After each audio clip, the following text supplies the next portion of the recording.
Welcome to another broadcast of the Lorain County Commissioners' General Meeting.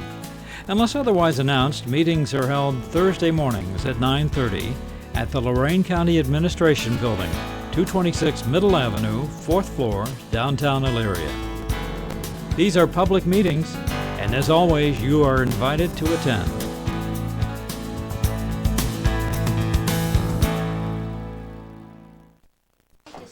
Would you please stand and pledge allegiance?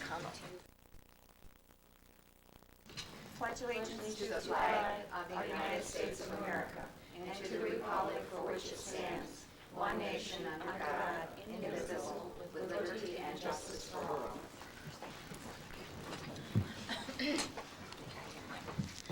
Madam Clerk? Under appointments at 10:15, Patricia Littleton, Director, Office on Aging, will give an update to the board and inform the public on the agency.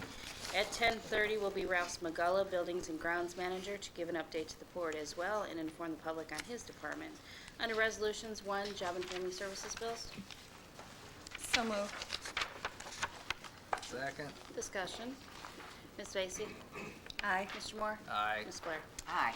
Investments. So moved. Second. Discussion. Ms. Blair? Aye. Mr. Moore? Aye. Ms. Vacy? Aye. Appropriations. So moved. Second. Discussion. Ms. Vacy? Aye. Ms. Blair? Aye. Mr. Moore? Aye. Transfers. So moved. Second. Discussion. Ms. Vacy? Aye. Ms. Blair? Aye. Mr. Moore? Aye. There was one advance. So moved. Second. Discussion. Mr. Moore? Aye. Ms. Blair? Aye. Ms. Vacy? Aye. Requisitions. So moved. Second. Discussion. I have an exception. Number 1575 to number 1579. Any further discussion? There was, John, did you check on that 1598 and 99? That was Jobs and Family Services? Yes, I did, Commissioner. Those appear to be satisfactory. Okay. That's all I have. Ms. Vacy? Aye with those exceptions. Ms. Blair? Aye with no exceptions. Mr. Moore? Aye. Travel expenses. So moved. Second. Discussion. Ms. Vacy? Aye. Mr. Moore? Aye. Ms. Blair? Aye. Bills. So moved. Second. Discussion. Mr. Moore? Aye. Ms. Blair? Aye. Ms. Vacy? Aye. Authorize various personnel actions as indicated on the summary for employees within the jurisdiction of Lorain County Board of Commissioners. So moved. Second. Discussion. Ms. Vacy? Aye. Mr. Moore? Aye. Ms. Blair? Aye with the exception of item number 16 that I will abstain from voting on. Under Clerk of Courts, number 10, amend Resolution number 03128, adopted February 20th, 2003, authorizing Lorain County Clerk of Court to utilize the county's Loramet Visa credit card in the amount not to exceed $1,000 for year 2003. The said amendment is to reflect an increase of $25 due to a hotel fee in Columbus. So moved. Second. Discussion. Ms. Blair? Aye. Mr. Moore? Aye. Ms. Vacy? Aye. Under the Commissioners, 11, instruct the clerk to advertise for bids for the supplying of copy paper, paper products, trash liners, and cleaning products to Lorain County Administration Building, Lorain County Correctional Facility, Lorain County Golden Acres Nursing Home, and Lorain County Department of Job and Family Services. This notice will be published in the Chronicle Telegram and Morning Journal on November 6th and 13th, and the bids will be open at 2 p.m. on Monday, December 1st, 2003, in the Commissioners' Public Hearing Room. So moved. Second. Discussion. Ms. Blair? Aye. Mr. Moore? Aye. Ms. Vacy? Aye. Approve the Lorain County Board of Commissioners meeting minutes of June 19th and 26th, July 10th, 17th, 21st, and 24th, and August 7th, 4th, 19th, 26th, and 28th, 2003. So moved. Second. Discussion. Ms. Blair? Aye. Ms. Vacy? Aye. Mr. Moore? Aye. Accept proposal and enter into contract upon the prosecutor's approval between Lorain County Board of Commissioners and WellPoint to provide the county's prescription drug plan. This contract is effective January 1st, 2004, expiring December 31st. It should be 2006 rather than 2007, with an option to renew for a third year. So move.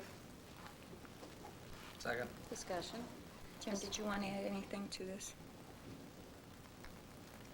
Do you have any comments on it? No, Ms. Steele's here. If Julie would like to address the issue, it would probably be appropriate for her to do so. Julie? You have to come up here. State your name, full name. She wants to come up and say no, she has nothing to say. Okay. I'm Julie Steele. Bob Dunnigan and I reviewed the RFPs, and we found that WellPoint came in with a pretty good quote versus our current carrier, National.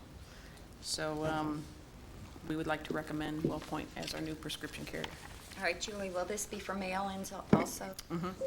They would mirror the coverage we have now. Okay. We have, I need to talk about the money savings. Are you going to address that? I was going to ask, but please do. No, I just want it to be brought out. I don't care who brings it out. There was some indicated savings, I believe. You guys have been working on this for a while. You had some indicated savings going well. The savings will be $88,000 a year from our current carrier. Do you have one in there? Yeah, I just put a new one in. See, it's just such a hot topic, it melted the tea.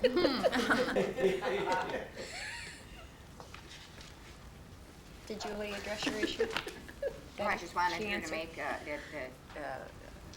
stated publicly that there's a savings of $88,693. And this company has quoted a 2-year guarantee, so it would be a savings of over $177,000 for the two-year period. All right, thanks. Ms. Vacy? Aye. Mr. Moore? Aye. Ms. Blair? Aye. Number 14, accept proposal and enter into a contract upon the prosecutor's approval between Lorain County Board of Commissioners and Spectera to provide the county's vision benefits for county employees. This contract will be effective January 1st, 2004, and also expiring December 31st, 2006, rather than 7, with an option to renew for a third year at an increased cap at 8%. So move. Second. Discussion. Julie, want to address this issue? Just ditto. Ditto? No, it's not. Bob? Ditto. Bob? It is not. I want to Bob. hear this. Bob drove all the way in, we should have him get up here. So. Thanks, Bob. Good morning. Good morning, Commissioners. My name is Bob Dunnigan. I'm the president of the brand firm, and I helped Julie do the drafting and overview of these RFP proposals. Spectera was the lowest quoter. They are the incumbent. We had quotes and very polite declines from other quoters based on Spectera's renewal figures, which they stuck to in the RFP. I believe our closest competitor or submitter next to Spectera was quoting at $15.70 per employee per month versus Spectera's $11 and change. After reviewing Spectera's quote, they actually lost over $200,000 in the last 3 years on the current contract. However, the county's a very important client. They have a store here, so they came very aggressive, guaranteed the rates for 2 years with a nominal increase and an option with the third year of only an 8% increase. No one could match this out of the 5 vendors that's quoted.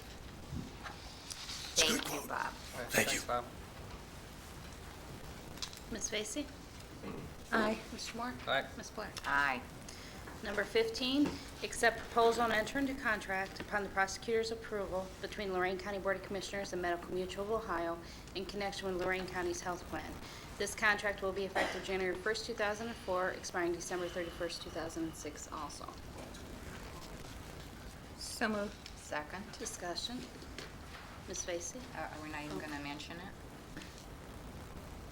I mean, Bob sent us a letter, if I may, Madam Chair. It says, after evaluating the proposals submitted by 9 vendors, we have the following recommendations for the top 2 vendors in each category. Bob, you should speak to this, not me. I'm sorry. You should speak to this, not me. Okay.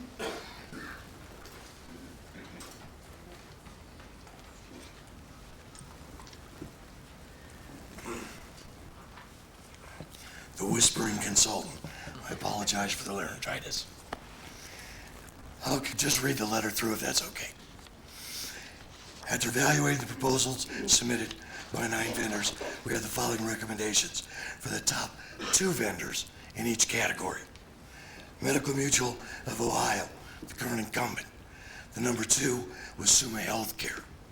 The difference in first year maximum liability, in other words, the maximum the county would pay in a worst case scenario between Medical Mutual and Summa Care, is approximately $2 million. $2,085,078 versus the 2 guaranteed quotes. When we perform our evaluations, we do our comparisons based on what's guaranteed, not necessarily alone on what's projected by the vendors. I believe the quote that Medical Mutual has given is one of the most aggressive that they provided the county, at least since I've been involved, which started in 1996. They have the highest guaranteed discounts in every category that the county's ever received. And that's in physician, hospital, inpatient, outpatient, and they substantiate those guarantees, even to the effect of non-network facilities. This is something no one else can match. They quoted, and that's why we also had a lot of declines. Thank you very much. You're welcome. Ms. Vacy? Aye. Mr. Moore? Aye. Ms. Blair? Aye. And thanks for your work on this, Julie and Bob. I know Yes, you put a lot of effort into these. Thank you. Under the Community Development Department, amend Resolution Number 03750 for emergency home repair assistance for septic system replacement for Joan Ward at 43725 Middle Ridge Road, Amherst Township. This amendment is to reflect Father and Sons, Inc., Lorain, Ohio, will be released from the contract because they are not able to address the septic system replacement in a timely manner. Authorized contract to Burnett's Septic Service, LaGrange, Ohio, in the amount of $4,000 to immediately replace the septic system. So moved. Second. Discussion. Ms. Vacy? Aye. Ms. Blair? Aye. Mr. Moore? Aye. Under Solid Waste Management District, authorize funds for Lorain County Solid Waste Implementation Account 20201-5302-490117 for various projects in Lorain County. 1, to Lorain County Visitors Bureau request recycled content materials for their new building on State Route 58 in the amount of $58,478.55. Lorain County Solid Waste Management District has recommended, the allowable amount is, the price here is $38,472.09, but Solid Waste has recommended $23,840.99, which deducts the labor cost and includes carpet, floor tile, signs, decking materials, picnic tables, planters, and trash receptacles. Number 2, Crestwood PTA Elyria requests $16,750 for the purchase of playground equipment for the school at 42331 Griswold Road, Elyria Township. And Fireland School District requests $18,778 to replace the visitor side bleachers at Firelands High School. So moved, but that 38,000 will be changed to 23,840. Well, the $38,000 is the recommend, or Right. the allowable expense. Right. But Solid Waste has recommended $23,840.99. Yeah, 'cause And all we- Mr. Billman's here, and so is Pat Right. Keenan. And all we can pay for is the labor. Pat, you understand, not the labor, but the material. Yes, I do. Okay, and you have the funds for the labor? Yes, I do. Okay. Dan, did you want to address this issue, or do you have any comments on it? I think it's pretty well addressed. Okay, do you have any questions? No, I just want to second the motion. Okay, sounds good. So what's the motion? Is it on 23 or The 38? 23,840.99. So it's not 38,000? No, here. It's 23? Yeah, I saw these are that. what I we're just didn't getting. know.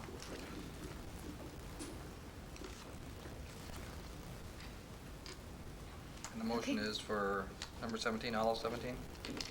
Yes, Okay. 1, 2, and 3. Okay. Ms. Vacy? Aye. Ms. Blair? Aye. Mr. Moore? Aye, with the exception of 1. Okay. Mr. Cordes, County Administrator? No reports or comments this morning. Mr. Ennis, Assistant County Prosecutor? I have no report. Commissioners report? Commissioner Blair? I have no report this morning. Thank you.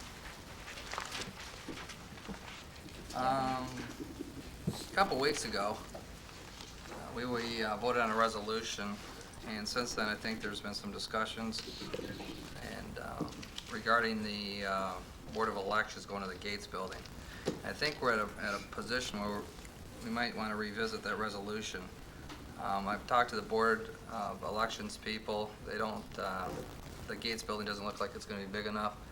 I've talked to Jim, and I think Jim's been working on this behind the scenes for the last 7 to 10 days, and I think he has maybe a resolution to this issue that might be agreeable to all parties, but I think it'd be more appropriate if you bring it up and just run with it.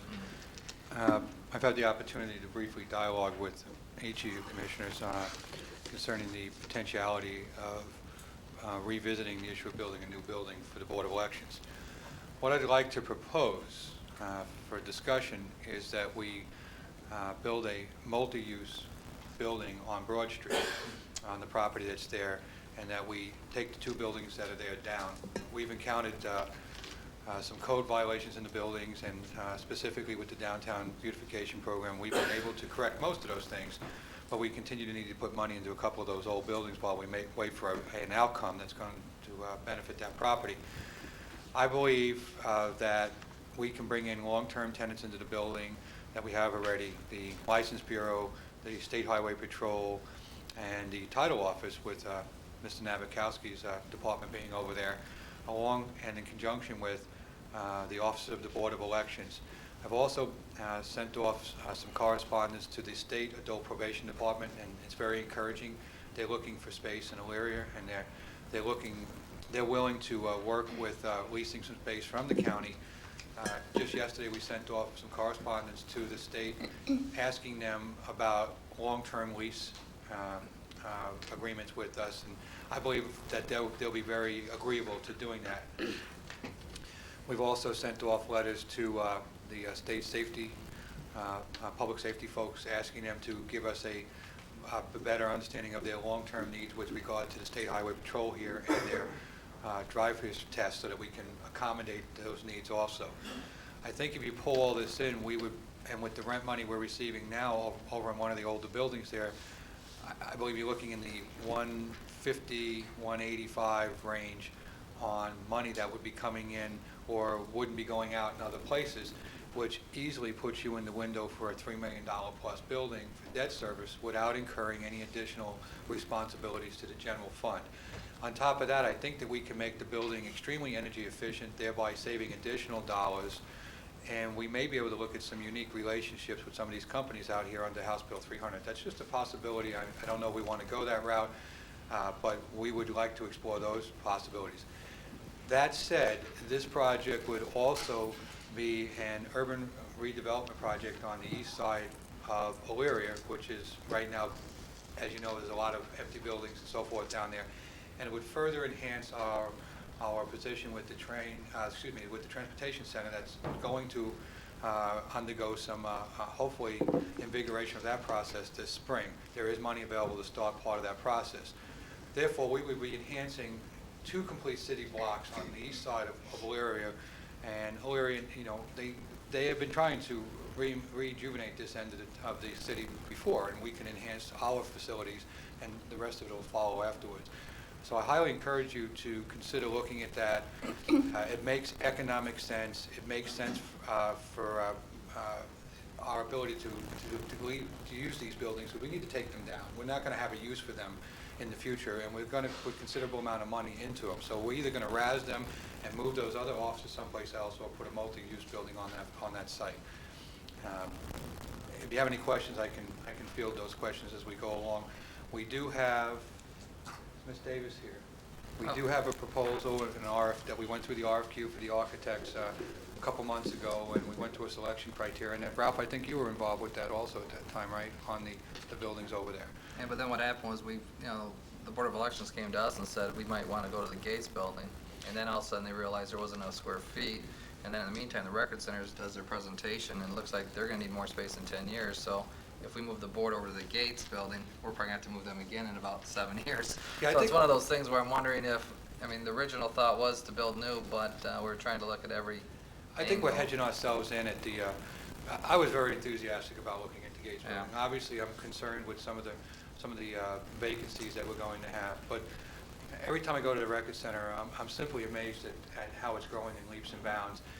I would like to probably reserve the space we would have otherwise used for the Board of Elections for maybe some microfilming vaults to long-term storage on backup materials and so forth. Space doesn't stay vacant No, for it doesn't, very Commissioner, long. not at all. And just yesterday, I met with Lynn, and we're talking to the engineer's office. They have been digitalizing a lot of their older maps and drawings and whatever they have for the last 50 years, and they're looking to put them into long-term record storage and make them available to the public at the Record Center. These are some sizable requirements. Retrospectively looking at my enthusiasm was probably just that enthusiasm. It really wasn't hugely practical. I'm glad that we haven't spent any money on the study and that we're dialoguing again on this. Okay, we'll have to resend the resolution and also the study. Was that in the same resolution? Right, we have not authorized that to begin. so- Okay. But I've always been under the impression that it's less expensive to start from scratch than it is to renovate. So I think it's better that we do go this route. So what is our next step? Well, our next step would be to, you can rescind the resolution. Obviously, we just won't authorize the company to proceed. We have to give them a notice to proceed. We won't do that. If you remember, we decided, since we went through this long process of selecting a firm, we gave them first bite at being able to do the study at the Gates Building. We can revert back to that proposal that they had. They've gone through the whole process of the RFQ and the selection and the negotiation, and Ms. Davis has that information available. I would suggest that we engage this company to start working with the stakeholders and interested parties, and we continue to work with the state, and we get all these needs assessments done, and we start getting some renderings and looks at what we can do. We're going to have to go out for bids for the company. What's the amount? No. We've already been through that process. Right, we've already been through that. Who is the company? No, you're changing The problem was, we went through the process, we were getting ready to vote on it, and then what happened was, we got thrown a curve with the Gates Building, and so, since everyone went through so much energy, I think the recommendation from your staff was just the company that you guys were gonna pick to do the renderings. The company we're was- going to recommend to the board. Yeah, I think that's what it was. And Karen? that was like, what, 2 months ago? Was it? August. Would you let us know, what was the cost data on that, the proposal? The original proposal? Yes. Karen, Oh, I'm sorry. thank you. I'm actually not really prepared, but. we'll get Yes, you are. Oh, you're always prepared. You watch, you'll see how prepared you are. Karen Davis, Special Projects Manager. The original proposal from KA, is that what we're talking about here? KA. KA Inc. is their actual legal name. I have so many different things in here. I thought we were going to talk about the proposal to do the feasibility study, so you have to bear with me here a little bit. If I remember correctly, they gave us a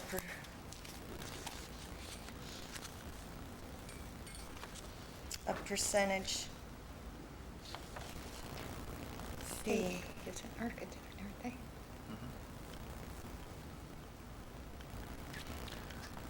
With all due consideration to Karen, I just threw this at her about 10 minutes ago that we Yeah, may need this. but Jim, they're an architect firm. Right. And they were studying the Gates Building, right? No, we did a comprehensive request for qualifications required by the revised code to select an architectural and engineering firm to either A, renovate the existing buildings on Broad Street, or B, to tear them down and put up a new facility. So we went through all those procedures. Okay. What occurred, though, we bifurcated that process about 3 weeks ago and went back to them and asked them to just do a feasibility study at the Gates Building. The reason we asked them to do it is because everybody had gone through so much work for the original RFQ, we thought it was unfair to them to abandon that and then have to have them resubmit proposals again. So the bottom line was, you guys already did all the work. Yes. And it was done in August? Yes. No. It was, well, actually, I'd done earlier. That was a process over 2 or 3 months. Right, so this is something we started back in May, Yes, sir. roughly? You guys did the bids, you got a list of people, you guys put them, Right, there was an evaluation criteria. And the recommendation, Was to proceed ahead with K&As. but what the instructions are, not to renovate, but to do new now, right? Right. Okay. Did you find it, Karen? What I found, I don't think is the correct thing, so I hate to bring it up at this point. I have a letter from KA that refers to a fee for the evaluation of $7,500 plus reimbursables. But that was for the Gates But that building. was for the Gates building. Okay, can I do this, since I asked the question? I would like to make a motion that the county administrator and his staff proceed with K Incorporated as they originally started to design a new building on Broad Street. And he can provide us with the dollar amount next week so that we can do it officially. But that would be my, Okay, I get the ball rolling. yes. Do you second that? Okay, I'll second it. Further discussion? Do Ms. we Blair? need to- anything further, Do we need to Jerry? rescind the other? Yeah, we do, but we do it in a separate resolution. Okay. Right, we'll have that for housekeeping for rescinding of that Okay. next If you week. can notify him today that we are not going to require the, I can do that. okay. Great, thank you. And then for housekeeping measure next week, we just put it on there, right? Yes, sir. Okay. Eventually, we'll have to approve eventually, we'll have to approve a contract. Right, So but at least But we he'll got, negotiate the terms of that contract, since this is a negotiable, We'll Is that expedite correct? this and get it right back to the board. I'm Okay. excited to get going. It's going to be good for us. no, and good then you for can start working on the state and other entities to see Mhm. what the needs are gonna be. Great. Hopefully have us a new building, it won't cost us anything. Well, with what we pay rent right now. Exactly. That'll probably be more than enough to pay for the building. Well, it'll be Pretty close. pretty close, and Yeah. that's better than usual how we end up, so. Right. Probably be a Okay. savings. Okay, you want to take Ms. both? Blair? aye. Mr. Moore? Aye. Ms. Vacy? Aye. And I That was will in move my- to rescind, I don't have the number of the Well, we other don't- resolution. well, We're we're going to gonna do that do next week. I'll put that on the agenda for next Karen's week. You're going to do that Yeah. after we do that? Karen's gonna send them a notice. Yeah. And then we're gonna just do a housekeeping measure next week, once we get the right paperwork. That's what Jerry said, it was fine to do it that way. We can do that? Yeah. Okay, thanks, Karen. That's all that I had today. Good job. I had something else on here, but I think we're gonna bring it up later. Christmas, the tree. Oh, yeah, well, I'll talk about it. We're going Okay. to bring it up at Christmas, is that what we're going to do? Now we got a letter Sorry. from. Is that all you have? Yeah, I'll save the tree. Yeah, you're seeing the Christmas tree over here? This is going abroad. It's going to our men and women over in Iraq. And what it's all about is the SBC, Telecom Pioneers, sent a letter asking each county to participate in decorating a Christmas tree for the troops serving abroad. And this little 24-inch artificial tree was given to the county by SBC, and what we're going to do is decorate it over here. Our staff has planned some decorations, and what we're doing is we're using the county symbols like the ladybug, the spring, what is that, spring flower? Spring Beauty. Spring Beauty, and the bluebird, and then our county flag will be in the shape of a star and go on top. And the bottom, we'll have all our little pins with the county logo and the same thing, the bird, the flower, and the bee. And then Teresa is going to give this to someone to bring, that's going to send it back Yes. to, how are you doing that? I'm delivering it tomorrow. We'll decorate it tomorrow, deliver it on Saturday. That person will take it Monday to work with him, and it'll be shipped overseas on Tuesday. That person's from Wednesday. Avon Lake, is it? Or Well, Avon? this actual person is from Lorain now. Right, oh, Lorain. That I'm dealing with. Yesterday it was Sheffield Lake. That's what I Today, thought, tomorrow, okay. Saturday will be Lorain. Oh, okay. I got a bunch of people involved with SBS that I know and trying to facilitate getting the tree here from Solon, and it was a big. You did a good job. Yeah. So Proud of it's you. here. We're gonna do it. It'll be done. Are you sending some gifts too? Yeah, Yes. we're sending. I've got puzzles we've collected, chapsticks, lotions, various games, so on and so forth. So How much are you allowed to send over? as much as we want. And when's the last time, if anybody'd like to do anything? Tomorrow, By, 4 o'clock. By 4 We'll o'clock? do it that Well, way. no one's going to know about it from here, but if anybody wants to hop on and send anything overseas, at least in the audience here, get with Teresa. Yeah, they're looking for chapstick, puzzles, handheld games, books, magazines. I'm thinking just small things like that, Yes. maybe deodorants and stuff like that that the men and women over there can use. And we'll box it up and send it with the tree. Good job. Nice job, ladies. Did you have anything? One other thing. The Plain Dealer had an article about unclaimed funds. I think it was last week. But I just want to encourage people to go on the internet and check these unclaimed funds. They're IRS funds, and I'm thinking also maybe some child support funds that may, when they changed over to sets, didn't really get put into the computers. And I just want to make sure that people out there that didn't read the Plain Dealer or that are not aware that there are unclaimed funds, please check your internets and put your name in there and see if you've got any money out there. If the government wants to send it back, let's help them. That's all I have.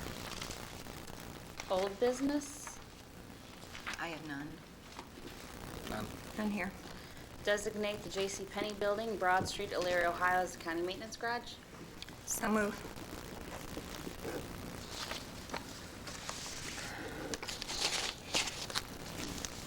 Died due to a lack of a second. Or is there discussion? I would certainly be willing to discuss it as we did last week, but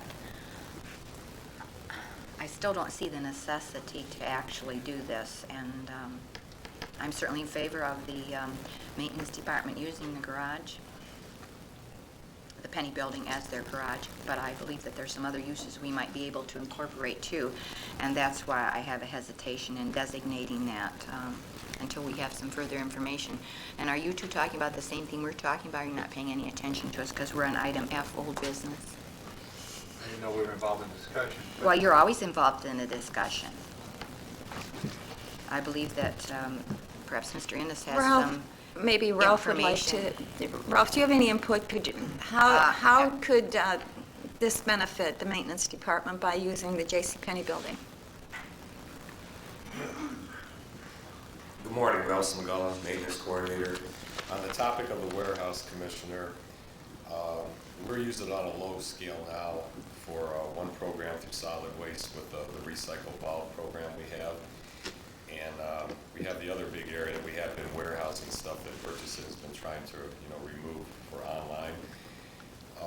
It could benefit both ways. I've always thought of it as having a small area where we can use for a maintenance shop for vehicles, snow removal equipment, and repair stuff, and incorporating originally for the recycle bulb program to be in there, and then the rest for to house any excess furniture and stuff we might have, because availability right now, we really don't have a place as big as that to do that. And it's user-friendly for the public. As you realize, the library has stored some stuff with us, and they had an auction there last week, and it went very well because of the access to the building. They were able to come in, Mr. Standen ran the auction. He was very appreciative, and people were able to bring stuff out. So it acts as a center for like all three functions, and even added more when anybody would have, for future uses for it. I thought too, we were talking, I don't know if it was with you or if I was talking with Dave, but we talked about making like cubicles, like a workshop, electrical, where you can keep equipment for doing electrical work and maybe for woodworking. And I know that we have maintenance guys that are really good in these areas, maybe repairing furniture or Yes. whatever. That was the plans with the administrator and myself in the future, if we was to get in there, that we could go ahead and break that apart in there and have that area. And the area that we were looking at, to suffice us, doesn't incorporate the size of the building. You have 32,800 square feet there, and a bulk of that is what the catalog place used to use for storage. And in the thought, the way the county goes through miscellaneous furniture and we receive stuff, that would be a good place to warehouse it, along with an open line auction in that area back there to get rid of some of our excess, which we had a problem in the past with. Yeah, see, it's good for the auctions too. And And then the recycle ball program is working out very well. As figures have come, we have received overabundance since we started that program, to where it has grown considerably, to where it's amazing to what happens. And that space over there suffices now, but that could probably grow a little bit more. There's a little bit, more room in an area for that too. I was surprised at how the recycle program took off on bulbs. It's Oh, amazing. I think they're going, all of them, anything that we can recycle once we do, and if we ever get center going, it'll be amazing, I'm sure. Okay, the motion's out there. Do I get a second? You're already using it as a maintenance garage right now, pretty much? Mark? You don't have to run up there, just say yes or no. Partially, Commissioner, Yeah. we use it partially as a maintenance garage, but the bulk of it's been for the warehouse of furniture and the recycle box, content, until we get the other areas cleared out that we can, actually incorporate in that one big area.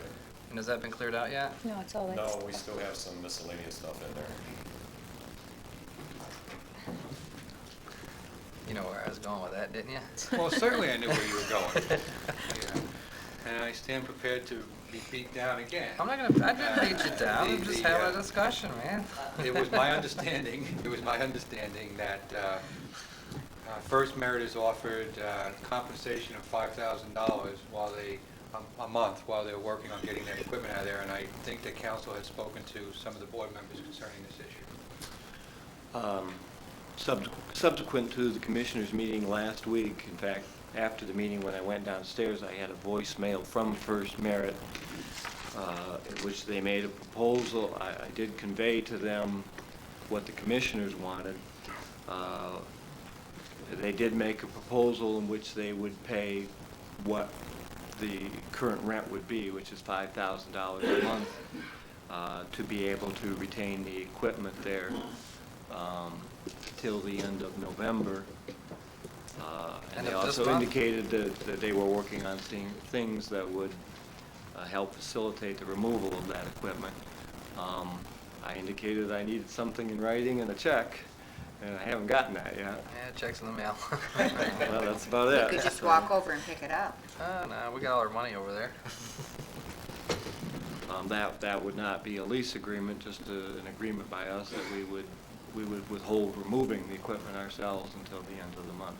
And I felt $5,000 is $5,000. 5,000 more than we had when we started. But more than that we're out. Well, I think we're in a position that we could probably get more than $5,000, because that's, but whatever. I didn't hear about it till just now, so. So we're gonna get $5,000, or are they gonna prorate it if they're gonna leave it in November and they're talking to us now? No, it's $5,000. So they're gonna give us $5,000 for all the soda pop equipment, basically? That's what they're saying? Well, they apparently do have a lien on that property. And I've asked them to forward me those documents. But they haven't done it. Haven't received it yet. All right, so I don't think there is one. Because we did a search, didn't we? We did a UCC1 search, we did all sorts of lien searches on this property, didn't we? We attempted to find out those liens on the... We did all the due diligence that we were, so I think as far as we're concerned, we have a... Well, it may be that they didn't file it, but if there's security true, agreements, and they've put us on notice. Yeah, that's It true, gets they put very us on notice, yeah. complicated, you know. I see no harm in the board waiting till the end of December November 1st. to proceed. Well, if we don't get something good, I'll call them again right after I leave here. But I think that I meant to do that yesterday. we waited this long. I know, what's another week? 24 more days. Is my arithmetic right? Yes, 24 more days is not going to make or break the issue. Correct. So, I'm Okay. certainly willing to wait till the end of November. I'm willing to wait till next week.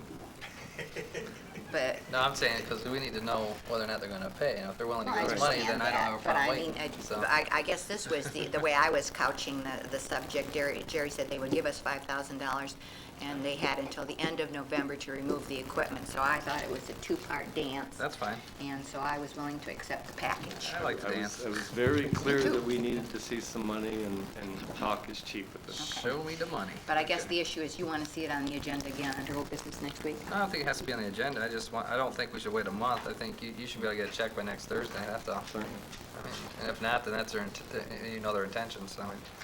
All right, we have two different issues here. Bob, did you want to offer something? One sentence, basically.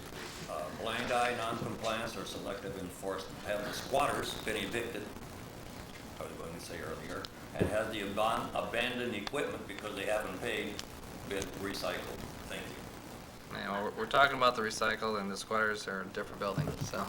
We're not able to recycle the material anyway. It has to go to the curb under our eviction notice. Right. Okay, we have a motion. Is there a second? I guess, Mrs. Vacy, that I'm hesitant to second the motion because I'm not sure of its necessity. I liked what I heard this morning from Mr. Smogala about the use of that building for purposes in addition to the county maintenance garage. I liked the cooperative effort that appears to be going on between our solid waste department and the maintenance department in recycling bulbs, and maybe we need to look at enhancing that operation at this location. Oh, I don't think it's going to be big enough for the Well, future. but this is my comment at this point in time. And then, I just want to say this, that I have another personal opinion about excess stuff that the county has and storing it. I have long been opposed to us keeping stuff. I know that we have an auction once a year. We need to get our auction online so that we don't have to provide a physical facility to host those auctions. And in the past, no criticism intended of anybody, but a situation exists and you just get a bunch of stuff there. I've said this before, it's like my closet at home. If I want it out of sight, I put it in the closet and close the door, but someday I have to clean that closet. And I have been privy to seeing some of the closets, and I don't want to participate in that. So I think we need to move diligently in how we use this building. I think we're moving in the right direction, and I'd like to see it continue and expand. Weren't you working on the computer auctions? It's online. The problem that we have is basically I'm short-staffed, as you know, and just to go over and take pictures and put it on there. We had it set up and the camera didn't work, so we got to get office services just received a new camera, so trying to get over there now. But the stuff is set up to go on there. A lot of the stuff, like the chairs and stuff, have been recycle auction for the past 5 or 6 years that I've been doing it. So those chairs actually is not going to be sold because there's so many of them. They're broken down, one-legged chairs, stuff like that, and they're just not going to be sold. Aren't those don't things- we have venture? Aren't those things disregarded? Yes. That are don't we broken? have a Yeah, standing policy? we need to throw them out. But we have a standing policy for that, do we not, Jerry? Or didn't we never implement it? I don't know if we ever did. If it's under a certain dollar amount, $100 or something, we can dispose of it? I don't know that we, think we ever did. I don't, we just set, I don't recall that, Commissioner. I don't We know. may have. I don't either. That's the problem. That I thought that we had addressed that at one time. Ralph knows. Oh, good, I'm glad somebody knows. Glad you came A today, few Ralph. years back, there was a resolution passed to authorize the maintenance supervisor to disregard excess furniture as needed. And we continue to do that, but sometimes I might go over a little overboard if I think we can get a bang for our buck out of something. I've kept it and then I've got rid of pure junk, and at various times, we have sold some of that stuff that looked crippled to other people that we've got a little bit from. Are you a junk collector, Ralph? Not as bad as I used to be, Commissioner. Oh, okay. But we do have a policy in place. Yes, if a chair was to come down from a department with an inventory number and it's not worth anything anymore, we make the decision to go ahead and put it to salvage, and we put a disposition form in and have everything there. Try to get rid of the real bad junk. It gives a dollar value on what the anticipated recovery cost is on the material, so we can get rid of three-legged chairs. There's not a big market for three-legged chairs out there, so. and duct tape chairs. Excuse me? Duct tape chairs. And duct tape chairs, too. So that's really helped us to limit some of the materials to just those that we can recover some dollars for the general fund for. At your warehouse now, as of today, the furniture excess is very low. We have a bulk of computer equipment that's come, and looking at this time, this is the lowest I've ever seen of excess stuff the county's had to get rid of in previous Right, years. but if you got the computer stuff there, you and Dan need to get together and recycle that, and see, that's the second item we're recycling right there at that location. Oh, just call the college. They'll love to have those computers. Call Glide. By the way, Ralph, we will be having a lot of equipment coming through next summer. I realize that with, that's how it grows. We have a department that's going under remodel now, the recorders. We will be assuming all their old furniture and desk, which in the period will have to be auctioned off too. Well, one of the things before we auction, we have a longstanding policy of offering it out to the other political subdivisions in the county and libraries and schools. So please work with Yvonne and myself before we auction that equipment off. We do have a preference order that we go down in that selection too. That has worked in the past to liquidate some of that excess from townships and various things we've done that with. Thanks, Ralph. Commissioner Blair, I want to mention this to you. You're considering the J.C. Penney building for the recycle center, but when you stop and think about it, and on the one-day collection for the computers, what do we collect, 40 tons or better of computers? I don't think that 90 ton? Yes. 90 tons of computers. I don't think that 90 tons of computers plus other things will fit in that building, so I hope that you'll consider that. Well, it's an ongoing thing we're studying, is it not? Yes. Okay, thank you. There is a motion. Can we please? I guess it died due to a lack of a second at this point. Okay.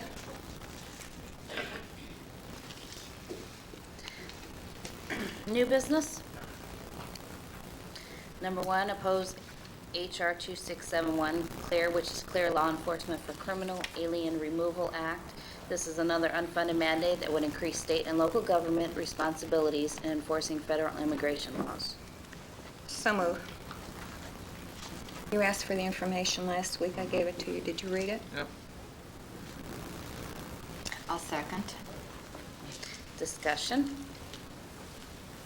Ms. Vacy. Ms. Vacy. Aye. Ms. Blair? Aye. Mr. Moore? Present.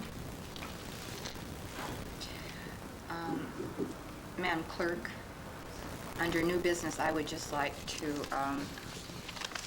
mention to the commissioners, I'm sure that they're aware of it, but since we don't read the board correspondence, under item number 13 is a thank you letter from the Lorain County Community Alliance to the board for their sponsorship of the recent 4th annual Lorain County Community Summit and Regional Cooperation Summit, which was held on October 17th. The newspapers really didn't have much publicity on this summit, and I didn't prepare remarks for it, but I just want to tell you that this was probably, in my opinion, probably the best summit that we had to date, and the topics that were discussed were timely, and I believe the request is that a task force from an 8-county area be appointed to continue to work on regional cooperation, and for our local here, I want to tell you that Yvonne mentioned the office services and their new camera, and I want to thank both my fellow commissioners for their attendance and participation that day, and my secretary, together with Rebecca Gray, the administrative coordinator, is working through and with Jennifer in our Office Services Division to put together a new brochure for the summit. And I don't have a draft for you here because I made some corrections this morning, but Jennifer took some pictures of the officers of the Alliance, the people that were there, and they've put together a really nice brochure, and they're fine-tuning it, and that's what we're going to use for next year. So as soon as I get a final copy, I will share it with you. I think you'll be pleased too. And I want to thank you for your support of this, what I think is a very important organization in our county. Thank you. Board correspondence? I move the reading be waived. Second? Discussion. Ms. Blair? Aye. Mr. Moore? Aye. Ms. Vacy? Aye. Public comment?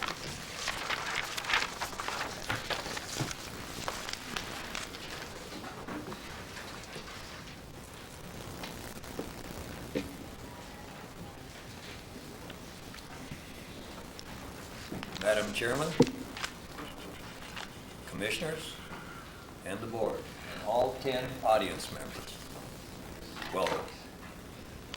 My name is Robert Kish, 8C, and I try to be the conscience of this committee because I can't be the watchdog. Watchdogs are not allowed in the closed door. Other than that, the word earlier was mentioned about a blank space. Back in high school, I learned that nature abhors abhors a vacuum. You will fill a blank space sooner or later. Nature itself abhors a blank space.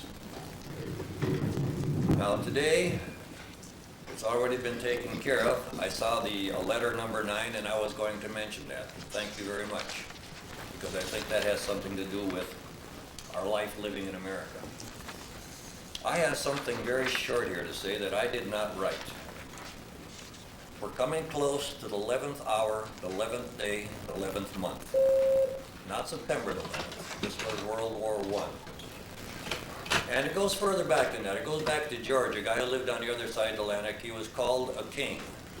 And the people who lived on this side were his subjects. We are citizens. And it is our right, and I think it is our duty, to vote and to participate in these meetings. It is the veteran, not the preacher, who has given us freedom of religion.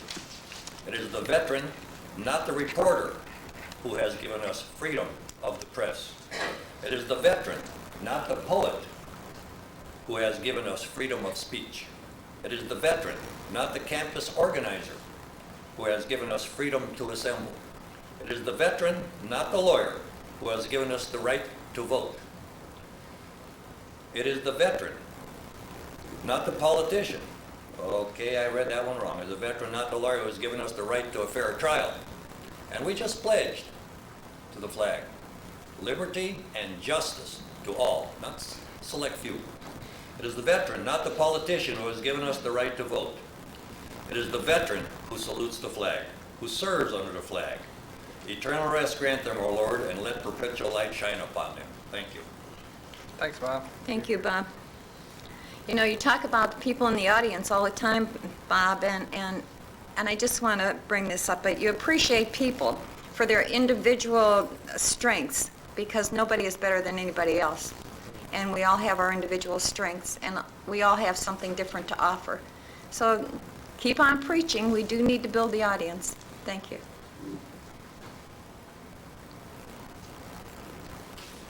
My name is Don Flood, F-L-O-O-D. I'm a Carlisle resident.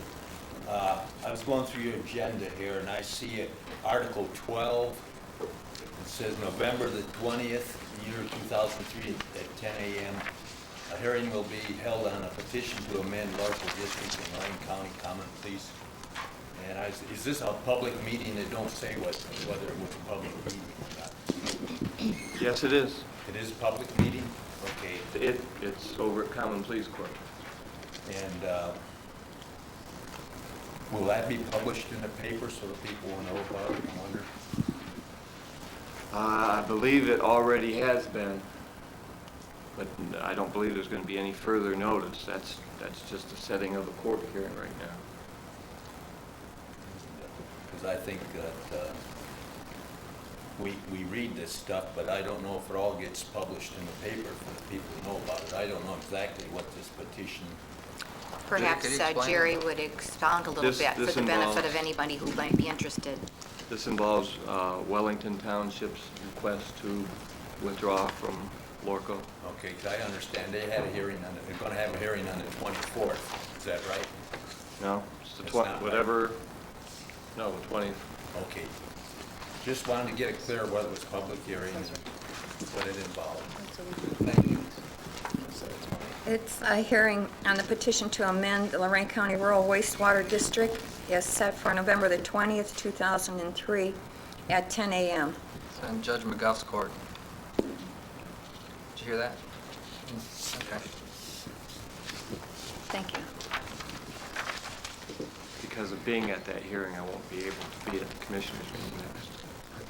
Was there any We'll be done commissioner before who 10. would like to go to? Do you want to change our meeting time so that we can participate, or you're not interested?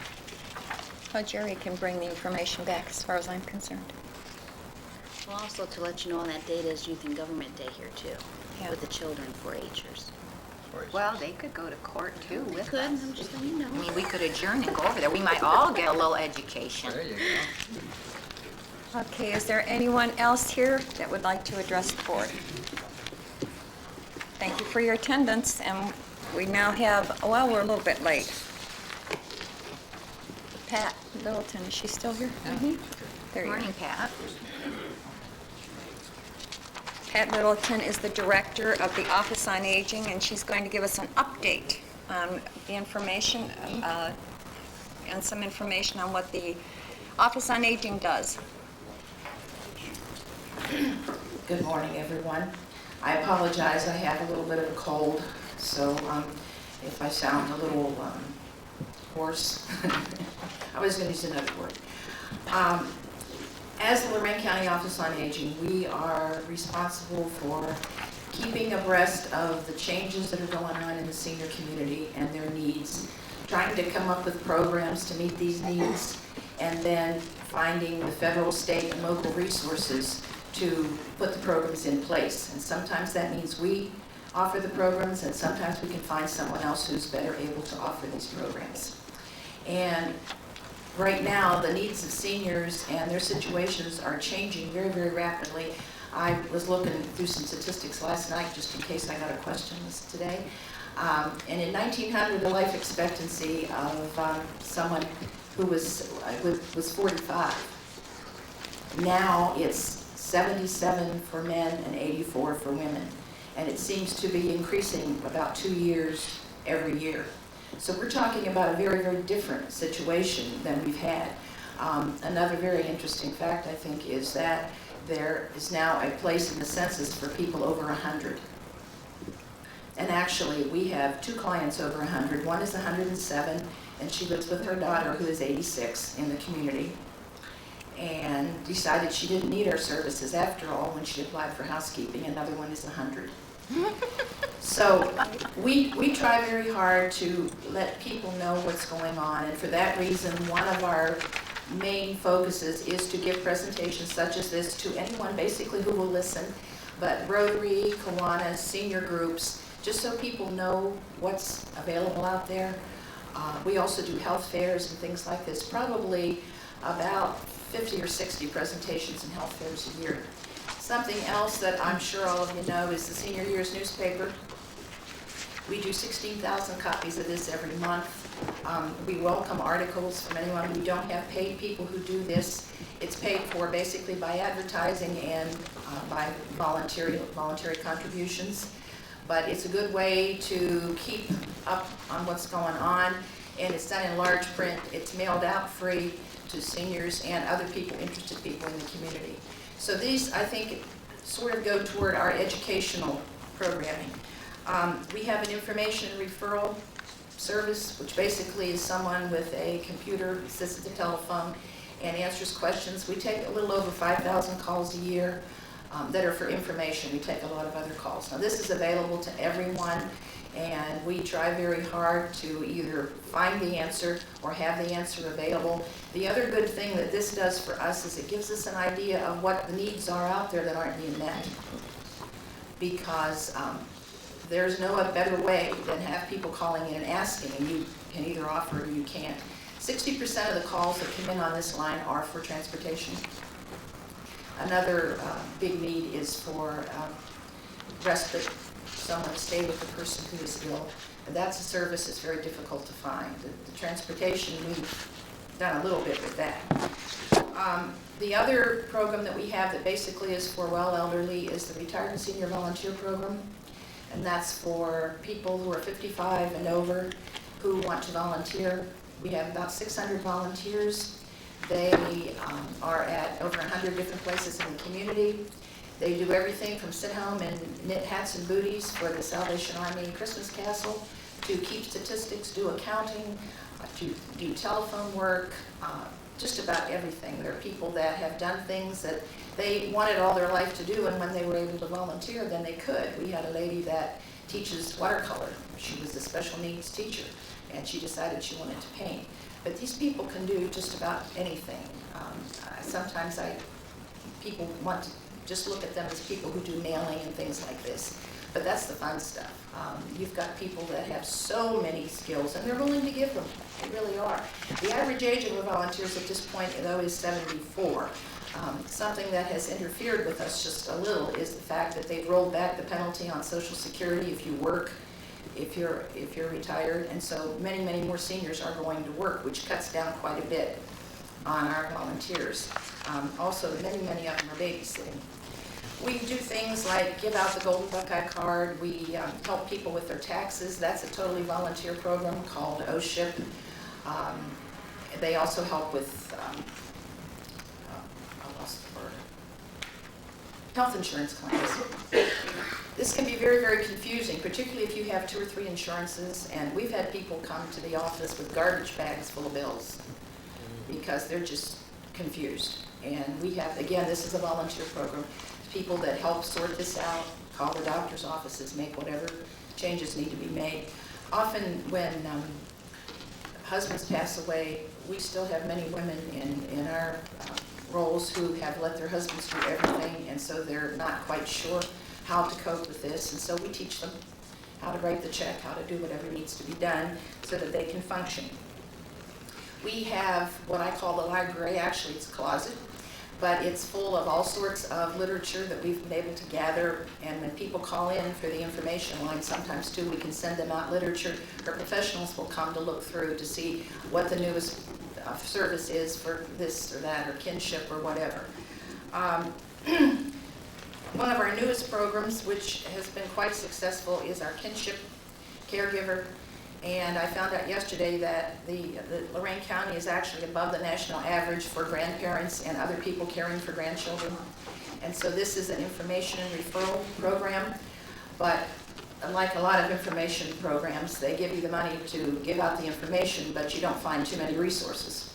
So we've built a lot of resources for legal services and things of this sort, made people aware that they can get help through human services. But this is, it's a big problem, and it's becoming bigger and bigger simply because there's problems with drugs, with incarceration. And I know we had one individual who overnight got 5 grandchildren to take care of. And of course you need beds, you just need things like this. But we have a booklet we put out that tells what the information is, and I'm very fortunate that I have a retired social worker who is working as a consultant, and she's done a lot of good work for a lot of people. So I would say if any of you know someone who is struggling raising their grandchildren, their nieces, nephews, we can be some little bit of help. But that's probably the newest, though it's not a new concept, but it's new for the funding. As far as our services for our federal funds, Title IIIB, this is what's mostly geared toward people who have problems, who are handicapped, who are extremely elderly, minorities, people in rural areas. It's available to anyone who is over 60, but we are permitted to target, and we do so. And one of the biggest is escort. We probably do about 25 trips a day, and this is with volunteers in their own cars, and we pay them mileage. And they take people, I would say 99.9% to medical facilities, to doctor's appointments, and then to get their medication. We get a lot of other requests, but we just simply can't meet everything. Now, we do bend the rules occasionally, but that's probably the biggest services. We have the in-home services, chore, housekeeping, and home repair. Housekeeping, I think, is self-explanatory. We probably have about 100 people on and probably another 25 on a waiting list. And most of the people that are on this are 85 or above, people who are having some difficulty dealing with some simple things like cleaning the bathtub. But they can stay in their own home. You know, it's so much better from every standpoint, including financial, for people to stay in their own homes rather than go into nursing homes, which at this point are anywhere from $2,000 to $4,000 a month. And whether an individual pays that or the state pays it, someone pays it, and it can be done much more cheaply at home, and I think people are happier. As far as the home repair, we stick to normally jobs that contractors would not want, small things, replacing insides of commodes, which maybe sounds very common, but what breaks the most in your house? And now last year we built 13 ramps for people that are handicapped. And I had a picture that I wanted to bring, and I couldn't find it. It was a blow-up of something that was in the journal, and it showed a lady coming down the ramp that had been in the house for 7 years. And we built her a ramp, and it's a wonderful picture. It really is. These things really make a difference to people. As far as chore, that's just heavy cleaning, spring cleaning, putting up plastic on windows, putting up grab bars and things like this. We try to target as much as we can towards safety and security. We do some other things, but that's where mostly we target what we're doing. We do health education, which we don't give medical advice, but we do give people information on diets and things of this sort. There's so much misunderstanding as to, a doctor says you're on a low-fat diet, you're on a low-sugar diet. What does that mean? So we try to give out information. And a lot of that we do at these health fairs, and some of it we do one-to-one. Also, a big part of this is helping people get medication. It is not an exaggeration that people are deciding whether to eat or take their medication. And I can give you case after case where this is true. But there are pharmaceutical companies who will give free medication. Doctors have samples, but people often have to be urged to use these services. And so we spend a good bit of time doing that. There's programs on the internet to do that. And that takes up, I would say, probably a quarter of the units under this particular program. Pat, while you're on that subject, excuse me, Mary Jo up here. Oh, I'm sorry. I know, it always sounds like it's coming, the voice Don't sounds do that like it's to coming me, from I'm Pat. okay. Anyway, Kathy and I are putting brochures together with information on prescription drugs, and some of it will be like if people can qualify for free services, and they'll have names and addresses of the companies. A lot of people don't, especially the elder, don't like to get on the internet and fumble through all the information on there. So there will be 2 brochures, and I'd like to send you some over there. Sure. So that you can offer them to the public also. Well, we might even be able to publish it in the senior years. Well, they're going to be pretty good size. I mean, there's a lot of information in there. We could do a series. Okay, It's a good vehicle to get information out to people. right. They did, oh, that's right, too. We did one in the December article. I think, I did read an article about the medications. Right. Yeah, and that is just such a big problem, because how tragic to have medication out there that can help you and you can't afford it. Or they're taking it every other day, and of course that's not helpful. But people do whatever they can to get by. And one other question I have, now when you have the services like the ramp, do these people have to pay for this, or if they need someone to come in and clean their windows or something? With the ramps, most of the time, the labor is covered by the federal grant. The materials are not. But what we do is help them find someone to pay for the materials. Love Incorporated, sometimes one of their churches, sometimes a family member will be happy to buy the materials. And now, as far as washing the windows and things of this sort, the state in their infinite wisdom decided that we needed to initiate a copay. And so we are required to look at the person's income and then come up with a bill, which is a part of the cost of the service. And if you're under poverty level, of course, you're not billed for anything. If you are over that, it's 10%, 20%, 30%. And people are getting bills for 30 cents, for $1.20. And actually, we've lost quite a bit of money. The first year, we lost almost $7,000 because people were giving free will donations before, and they donated much more. I mean, if you get a bill, that's what you're going to pay. But I'm not quite sure. I fought it for years and years. I think the idea is that these people are not paying for these services, and that's not my perception, is that people are paying maybe who can't even afford it. But whether or not they pay, that has no bearing on whether or not we continue to deliver service, and we do not rebill. So, it's just a strange little thing that the state did. I guess they thought they were helping, but actually it's caused a lot of extra work and some hardship for people, just because they get incensed that they're given a bill for this. But basically, none of our services cost anyone anything, except with the exception of that. And most of the time, we can get the materials for ramps. There are some organizations that will, for instance, give us materials for one ramp every year. And so you sort of build that up as time goes on. Okay, thanks. Part of one of the most important things we do, I think, is, I guess you could call it case management, but you just simply go out and sit down and talk to the person and find out what's the problem. And that's something that unfortunately is in short supply today. With our telephone systems that are push 1 for this, push 2 for that, push 3 for this. And I know what happens to me is by the time you get to 7, I forgot what 1 was and I got to listen to it again. But there are not a lot of people that will sit down and help people sort out. And then we refer them from there. And that's a little like putting together a jigsaw puzzle. A piece from here and a piece from there and a piece from somewhere else. Where they need to go to Human Services, they need to move, whatever needs to happen. And what we try to do with that is get in, assess the problem, put the resources together, and get out. And Okay. sometimes you can get out and sometimes you can't. We do a twice-a-month food delivery for people that are on special diets and can't get out. We get the food from Second Harvest and from donations. We do a fresh fruit and vegetable delivery to about 120 people, and we do a commodity delivery. And actually, the Electricians Union does the commodity delivery for us. We try to get as many strata of the community involved in this as possible, just because everybody needs to understand, and there is no one anywhere that doesn't have a partial responsibility for caring for someone that's older.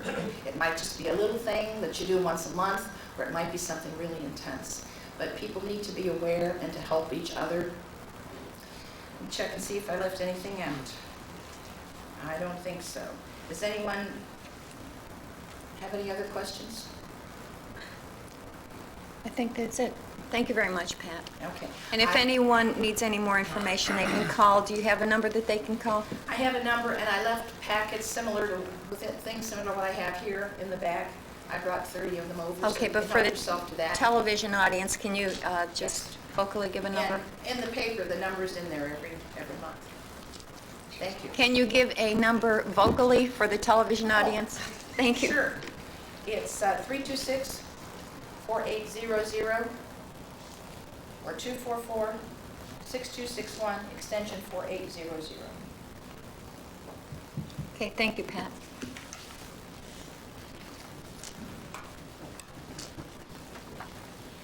Yes, go ahead. Shirley R. Johnson, Oberlin. I just want to make one comment. I really appreciate having all these department reports, but I wanted to say one thing about some of the things that she said. Everyone knows that grandparents are increasingly taking care of grandchildren, and I recently had a reason to look up the start of Head Start, and I discovered that Head Start started in Oberlin in 1964, and it grew out of a survey that the League of Women Voters made about children's needs, I guess, and so on.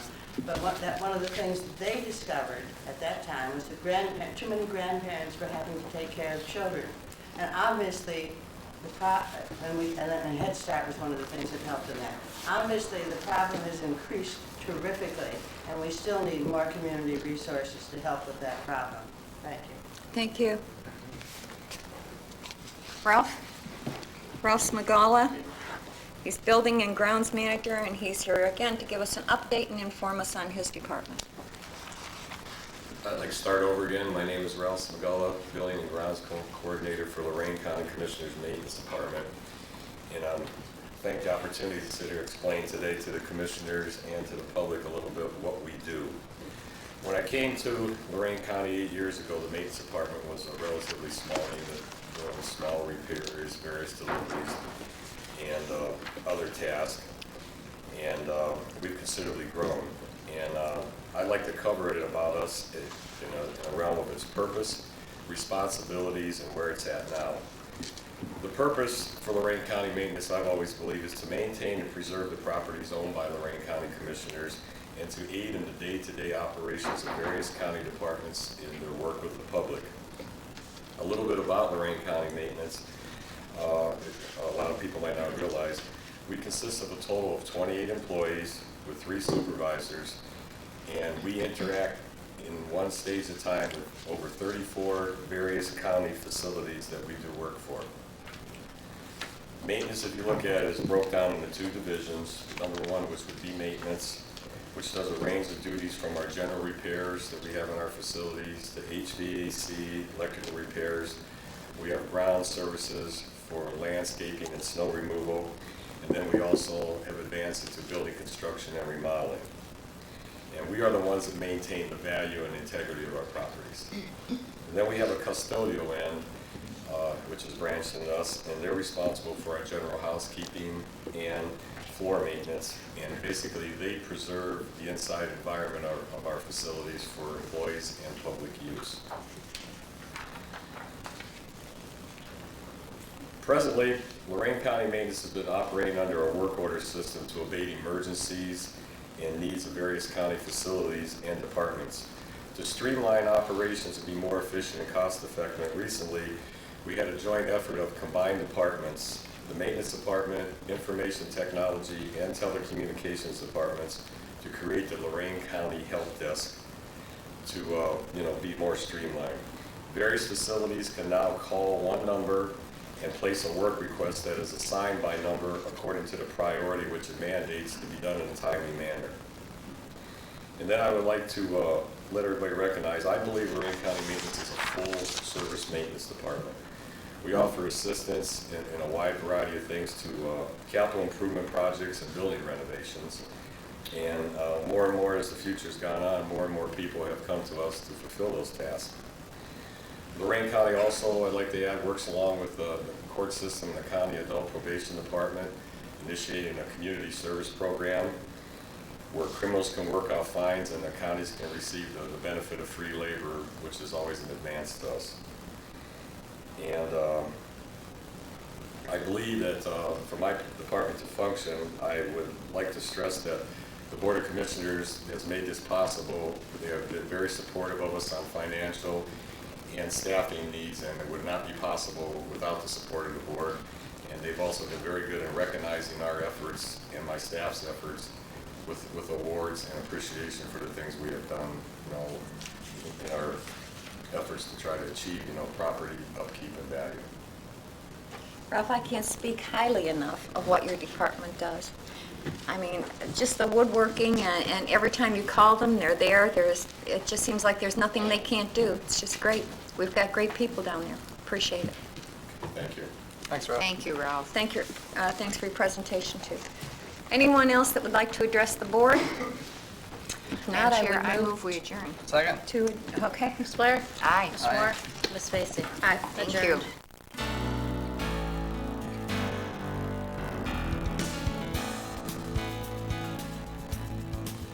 Unless otherwise announced, meetings are held Thursday mornings at 9:30 at the Lorain County Administration Building, 226 Middle Avenue, 4th floor, downtown Elyria. These are public meetings, and as always, you are invited to attend.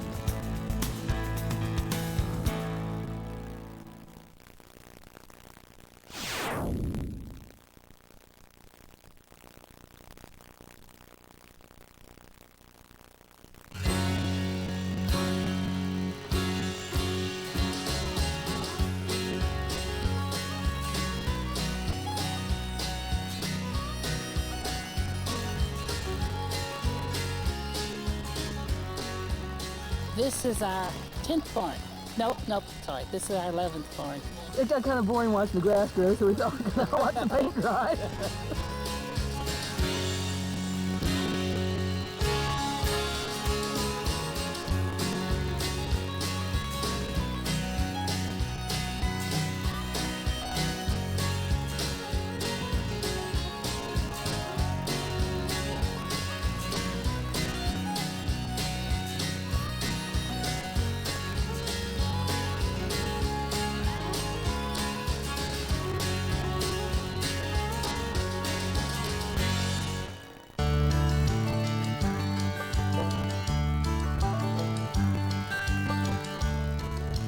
Bicentennial Commission was born in 1995 by order of the Ohio General Assembly. They charged the commission with the duty of celebrating 200 years of Ohio history, culture, science, and the commission then began the task of planning a bicentennial celebration. The goal was always to include every Ohio county in the celebration, and to do that, it was a grassroots up instead of a top-down. It was more of a bottom-up approach to the bicentennial, starting with the communities. We couldn't tell Clark County what to do from Columbus, but Clark County could tell us what they had in mind for the bicentennial. So that was really the tack that we took when we sat down and said, how are we going to plan the bicentennial? The beginnings in each Ohio county was forming groups in each county, and that's where our regional people came in, and they helped kind of light the fire in each county for the bicentennial, and that was kind of hard back then. There was not a lot of kindling to light a fire for the bicentennial, as you can imagine, in 1997 and 1998. So we said, how can we get the word out? How can we spread the message of all things bicentennial? One of the original regional coordinators. Her name is Nicole Moretti. Nicole is a wonderfully creative person from Meigs County, down in the Appalachian section of Ohio. They were at a meeting, and Nicole, out of the blue, said, Barns make a lot of sense in my district. Can't you see this logo all over barns in rural counties all over Ohio? And about the next thought everybody had in their mind was, great, how do we paint a barn? The general consensus of the office was if we could figure out how to do it, we would try it. But I called paint stores and I called all these places, and nobody seemed to know how to do that anymore. So Nicole took it upon herself to see if it could go. And she was in, I forget what town it was. Barnesville. And was in the Chamber of Commerce in Barnesville, and somebody had to take a phone call. And like any good former journalist, I read the stuff on the desk while I waited, and one of them was a Barnesville Enterprise, and on the front cover of the Barnesville Enterprise was a beautiful barn, spotted painted. In the photo was a picture of a barn, and on the barn was a logo of the Ohio State University, painted by, at that time, 19-year-old kid. And I didn't know it, but my grandfather snapped a picture of it, and he took it to Barnesville and had it developed, and then he took it over to the Barnesville Enterprise. And I didn't know he was doing this, but they saw a picture of it and liked it well enough to put it on the front page of the Barnesville Enterprise. And she took that front page, she immediately called the Ohio Bicentennial office in Columbus and said, I found him, he's real, and I'm in Barnesville. It fell into place with Nicola coming down at the right time because that barn of ours had been on the front page of the Barnesville Enterprise. And with that, she went off to find our barn painter. I think we ended up having conversations over the phone for the next month, on and off, and then finally I went up to Columbus and we talked about building one barn in every county in the state. If you go back and look at our announcement of the project back then and the press releases, our goal was to paint at least one barn in each county. We didn't say we were going to do it because we didn't know if we were going to do it. We didn't know if Scott was going to do it. We didn't know if we wanted his logo on every barn. Was he good enough? Did he have the talent? Did he have the skills? Did he have what it took to travel from every county in Ohio? I mean, we're talking about a kid. We had discovered Scott, and we decided that we wanted to attempt this and see how it worked out, and we chose an out-of-the-way barn in Belmont County so that we could try it, not necessarily directly in the public eye, see how it went, explore the possibilities. The first barn was in Belmont County because that's the county I'm from, and I think we went ahead and did that since it was local and close for me, and I even helped pick out that barn. And in those days, we kind of had to go door to door to find barns because no one knew of it. And even to describe what we were doing, I think took a little time. And at the end of 3 days, we decided it was good enough for local media. We wanted some improvement before we released it statewide, and if we would make a decision to do that, it might come at a later time. We invited all the local media, but the Wheeling Register was one of the papers that came. They took a fantastic picture of the barn, and they were proud of it. They put it up on the AP Wire, and the next morning we were on the front page of the Cleveland Plain Dealer. And that's kind of how it began. It began in a very, I'd like to say we were Madison Avenue geniuses and knew that sure we were going to have great media attention and barn groupies and all that has happened, but it was pretty hit and miss at that point. We didn't know how this project would pan out and if it would even be more than a one barn project. Nearly 2,000 barn owners have applied to have their barns receive the logo. Now we can't do 2,000 barns, we're doing one official barn in each county. So the selection criteria is, we have three things that we look for. Barns that are made out of wood, ones that are in good condition, that makes my job a lot easier, and barns that are on a high traveled road so people can see them. Each coordinator will go out and look at the barns that have applied to have the logo. In some counties it could be as few as 20. In others it could be as many as 50. But they will go out and actually look at the barn and see if it meets our criteria. The part of the project that's often overlooked is the part of the project that makes the project possible. That's the person working over my shoulder right now. Well, when I was, growing up, I don't remember sitting in the classroom saying when I grow up I want to be a barn painter. He just loves art of all kinds, and so he experimented, of course, on our barn. But we enjoyed everything that he did. We could not do this without Scott Hagan. And not just because of his skill with a paintbrush. That's what everybody knows. I know Scott Hagan as a person. I've worked with Scott Hagan, and Scott Hagan has become my friend. The story I always tell to everyone is this. I said a prayer for Scott when he got out of school, that God would find him something in art, because that's what his love was in art. So, with tears streaming down my face, I prayed for him to find something, and I never dreamed it would be this big. And this is what God did for Scott. He is a wonderful ambassador for the state of Ohio, and really is our only true statewide ambassador. He travels to every county representing the Bicentennial Commission. But the people everywhere seem to be really awesome people, really willing to help you. I remember needing directions on several occasions, and I remember a guy, I just pulled over and asked for directions, and then he said, I'll tell you what, you just follow me and I'll run you right down there. And I know he was busy doing something else, but just things like that, I mean, I'll never forget that kind of thing. He does it as a professional. He is a wonderful person to work with. Well, the first interview I had was in Belmont County. I remember that pretty well. That was on my birthday. And I looked into the camera and I thought of the long haul he was going to have, 88 barns, and it just sounded like so much. And so I remember telling them on the camera, I said, you know, I just hope that everybody out there will take good care of Scott, and I feel that they will. And I just felt like there's a lot of good people out there, I know there are, and I know he's going to come home and tell me about a lot of these, which he did, and I want to thank those women who put him up, because they had no idea who he was, they didn't know what he really was all about, and, you know, it's hard to trust people anymore. But he had a lot of nice places to stay, and I really am grateful. I'm grateful for those people that put him up. I appreciate it so much. He is dependable, he's hardworking, honest as the day is long, a consummate gentleman, wonderful with the public, and he's 25 years old. What are the chances of that? I mean, we turned a 20-year-old kid loose on the state of Ohio, and we are much the better for it. I can't say enough about working with Scott.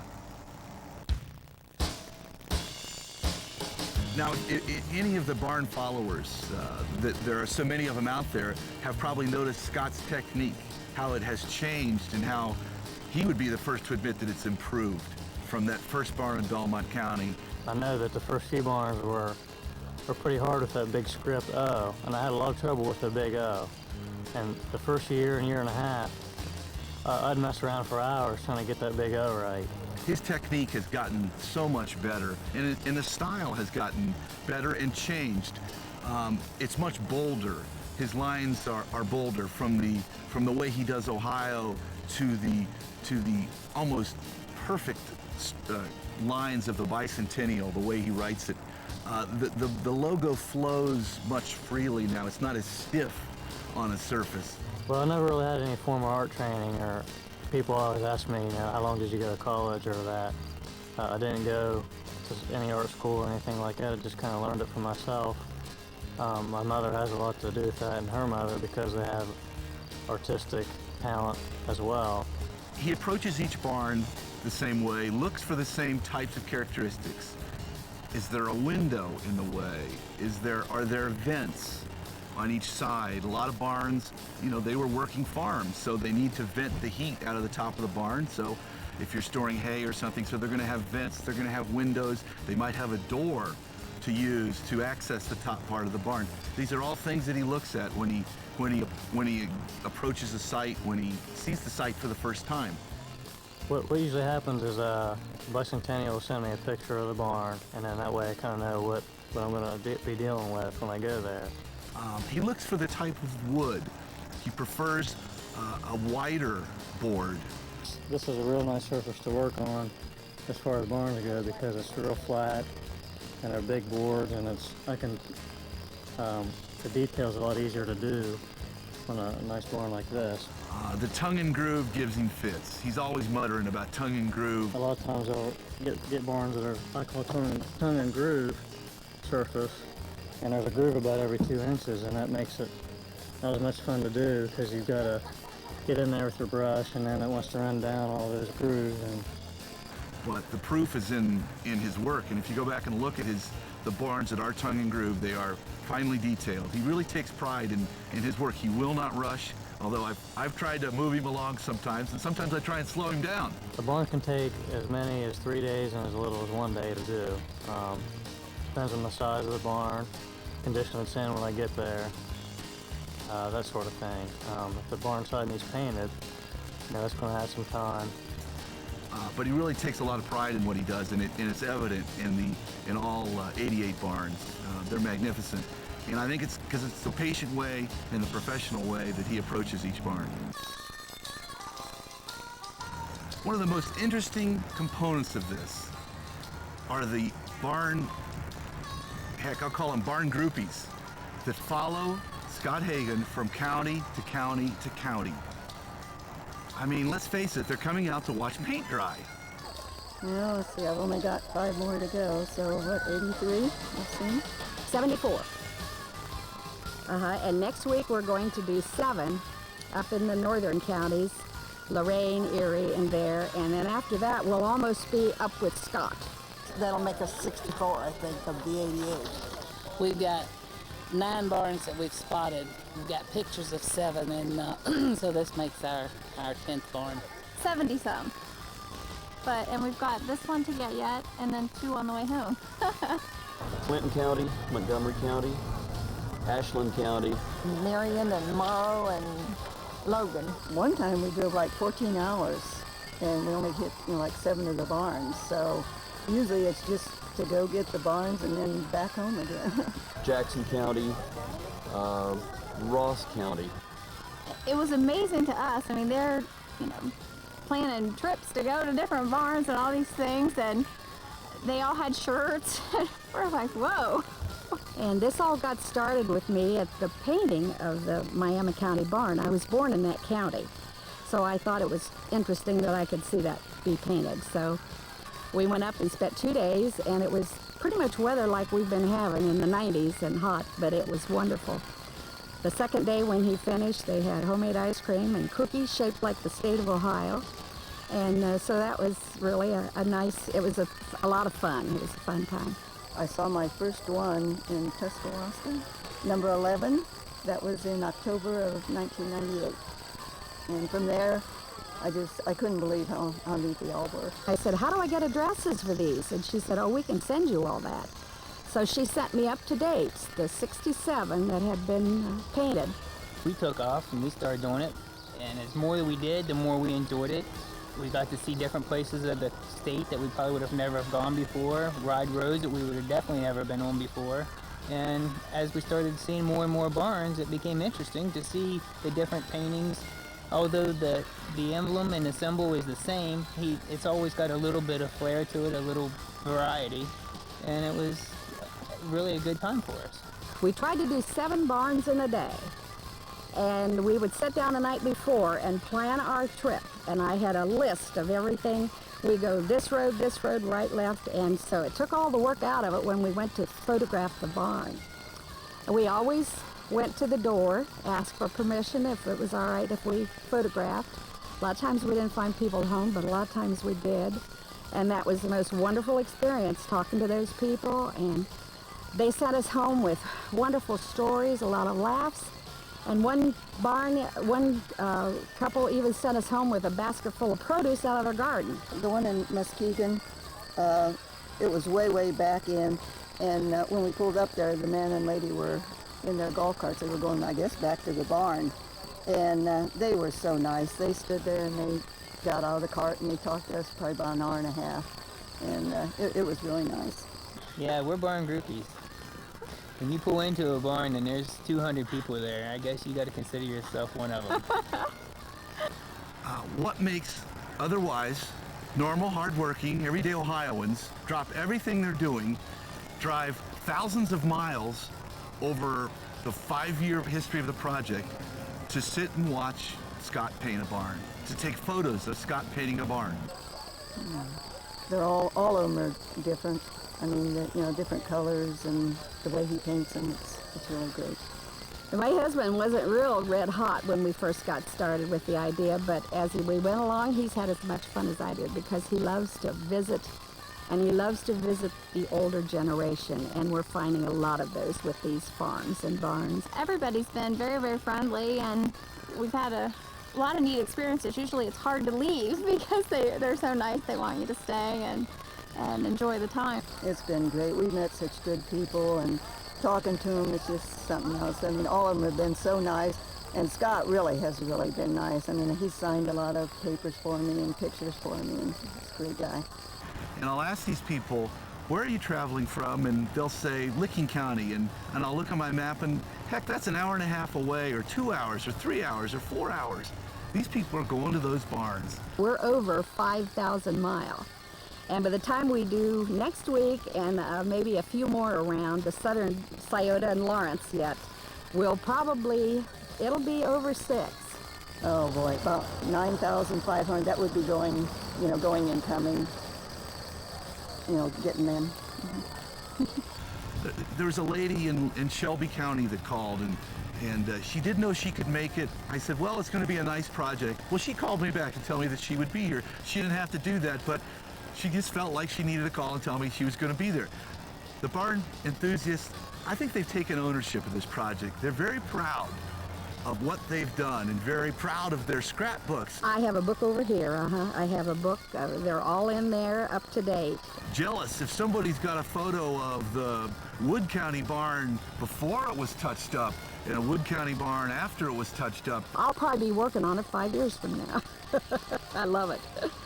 They trade them back and forth, and when did you get that, and have you been to Sandusky, and have you been to Lucas, and have you seen the yellow barn in Cuyahoga County, or the black barn in Hamilton County, and oh, it's hard to find, you won't be able to find it, the directions are terrible. We get that call a lot. Some of these places to get to are a real challenge. And I'm looking and looking and looking, and he's saying, did you see it? Did you see it? Of course I didn't see it, or I'd have told him. We didn't know where we were at because we knew the barn was around, that area somewhere. So I'm looking and looking and looking, and we wasn't even anywhere near where we were supposed to go, so he showed us this little road to go to, and it was really, really way back in. I've always described the whole thing as a scavenger hunt because the directions are never perfect. Some of them aren't very good. As I tell people that call the office, the directions are purposely vague because it adds to the thrill of the hunt. There's a scavenger hunt quality to it. Well, it's definitely a thrill because sometimes you've been looking for a while. I'm often asked, why is this project taken on the popularity that it has? I think they're universal. There literally isn't a county in Ohio without a barn. It's something we all have close to home. And each one's unique and a little bit different depending on the agricultural industry of the area, the ethnic heritage of the area. The barns are shaped different, they're sized differently, they're positioned differently. And so every county has an opportunity to have something that's uniquely theirs, that they can see the picture and go, I know that's mine.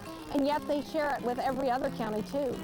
The first footprints in Ohio were agriculture, whether it was Native Americans planting corn, settlers planting crops for sustenance and for a livelihood, to the agriculture that we have today. There's an agricultural heritage to Ohio.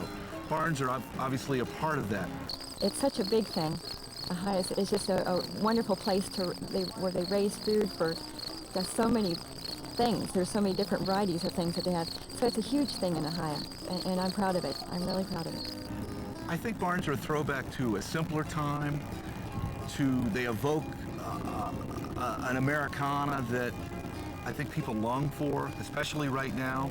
Well, it does. You know, one of the original images in my head before it even became a spoken, conscious idea was of traveling places with my grandparents as a child.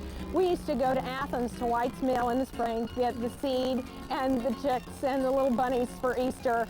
And coming back, we'd count mail pouch barns. And it was like a sort of a fun game on the way, a landmark way to know your territory and see that territory. I think people enjoy going and sitting in a lawn chair and talking to a neighbor. They enjoy going and sitting in a lawn chair and watching something that is you don't see anymore, an art form that is from days gone by. Well, one reason I think barns have been so popular is because no one really does that kind of work anymore. When the nail polish died out, there hasn't been anything for years, and I think people see that it's someone actually using a brush to do work. That's one thing, and it's not a billboard. They really seem to pay a lot more attention to barns than they do billboards, just because it's just not something that you see all the time. And I think the bicentennial has kind of made the barns an icon of their celebration. Barns are an American icon, and we have kind of co-opted barns and made them our own. I've had so many people say to me, I've seen barns in this county and that county and whatever, and that's what you hear about is the barns. It takes us back to yesteryear and makes you feel a little bit like you're a part of that time. And you tend to see things other states, and you don't see anything in your own area, so this gives you a chance to see your own state a little bit. Well, it's just, we love farm, and we love farm people and small town people. And we have eaten in restaurants in these small towns, and the people in there are so friendly, and it's just been an absolute wonderful time to fellowship with just the cream of the crop, the farmers and the small town people. Nothing wrong with big towns, but there's just something about the country. It's a great country. You know, with everything that's happened in America over the past several months, it's just true Americana. I think that's really, really what says it all. As the Ohio Bicentennial Barn Project winds down, we are often asked, did we know that it would have this impact? We were not Madison Avenue geniuses. We had no idea what the impact of this project would be. We are thrilled, amazed, and awed by this project. It's allowed us to touch every Ohio county. One of the proudest things that have happened, in my opinion, out of this is that many of Ohio's barns that were in disrepair, that aren't even part of the program, have been repaired and become symbols of family history. People are painting their family names on barns with dates of founding, and I've seen knockoff bicentennial barns with big Ohio flags on them, and I have seen barns with Cardinals and barns with John Deere tractors and barns with Holstein cattle, and I'm really happy to see every one of them. It brings you home. I mean, a lot of us grow up and move away from your hometown, but it kind of brings you back. I'm grateful for this. It's been a real experience for our family. And for Scott, it's a dream. I came here yesterday and I thought about the movie, The Field of Dreams. I thought about the cornfields here and soybeans and that, and I just thought, you know, God, it's been a field of dreams. And I'm so appreciative of it. You don't know how much appreciative I am of it. I just am so grateful. And I want to thank the Bicentennial Commission. They opened doors for our whole family. And I just want to say thanks. Well, I would paint thank you really big to everybody that's been part of it. Without the Bicentennial, I wouldn't be where I'm at. And, you know, I'd like to think I have a little something to do with the Bicentennial too. So I guess thank you from the barn painter would be just good enough for me, and that would be neat. I guess that's what people call me, as a barn painter, so that's fine. We're Buckeyes, and they say Buckeyes are worthless nuts, but I don't believe a word of it. They're wonderful people in this state. The Bicentennial has come to every Ohio county and allowed each Ohio county to celebrate Ohio, to celebrate what's important to that county. And if at the end of the day, when Scott has taken down his scaffolding and the paint is dried and the bunting is removed, people walk away from a barn project, feel a little bit better about themselves, about their country, about Ohio, have learned a little bit about their community. Well, that's pretty good. That's what we had always hoped for.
topping out ceremony, which signifies that the highest point of construction has been reached and completed.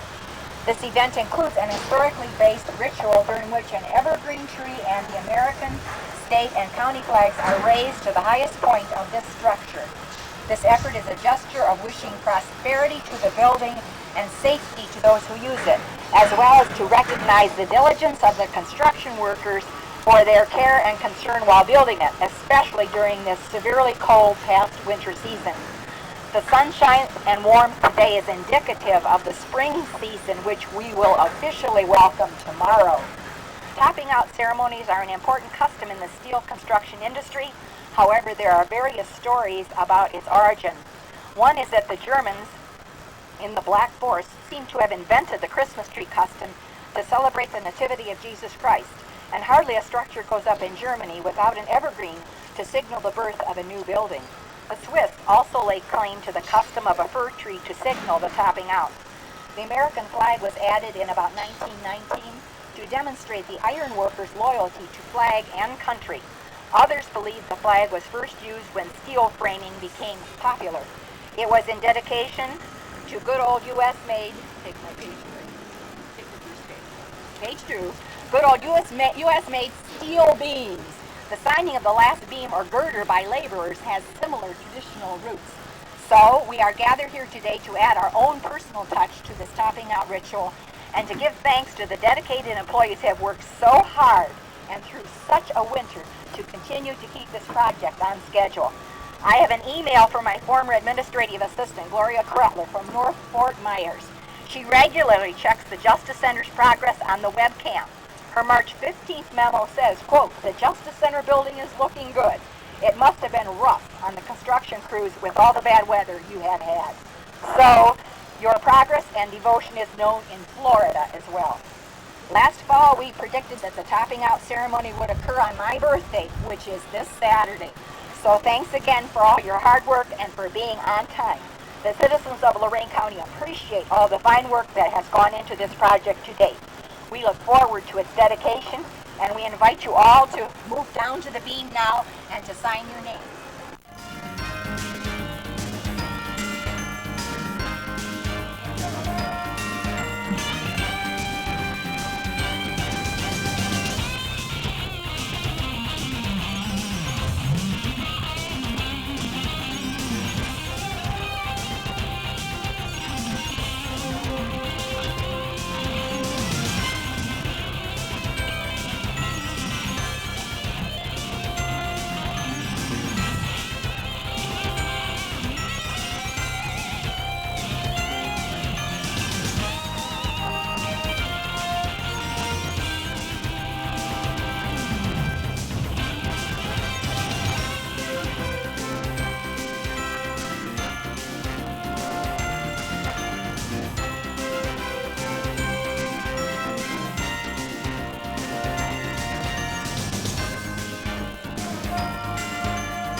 this is generally on these type of jobs, we like to put a panel together that simulates all the aspects of the building.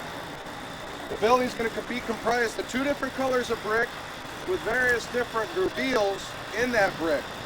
Also, you're going to have sandstone cast into the brick in certain panels. Outside of that, this is going to be the curtain wall system. I don't know how many of y'all have seen the rendering of the building. We have a large curtain wall that goes up the front of the building. It's going to be comprised of this type of material in this color, and then we throw in the different types of glass that'll also be in that panel. On the other side, you'll see there's a louver in place. That's just going to be the typical type of louver that'll be in an exhaust area of the building. We just try to depict all the aspects of the building in this small little mock-up panel, just so everyone can have an idea what it looks like.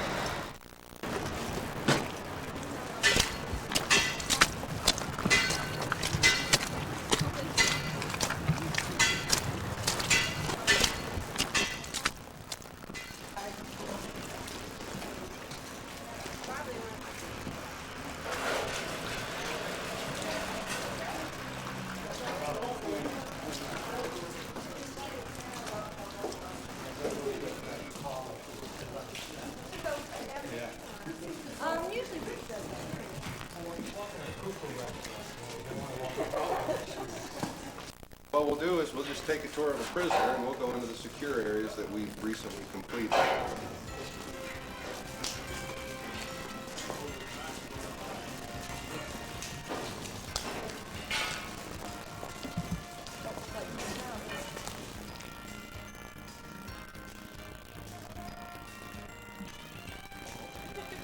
Of course, this is the secure sally port where the sheriff can bring criminals down and unload them. The doors go down, everything's secure. From this point, as we go through, everything is secure.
This is one of the hearts of the building. This is the main chiller room. The bourbon piping, process piping, has been hard at work down here, as you can see, getting the main part of the building, as far as all the under control. You've got 2 different chillers, pumps, auxiliary pumps, everything to keep the building cool and warm as necessary.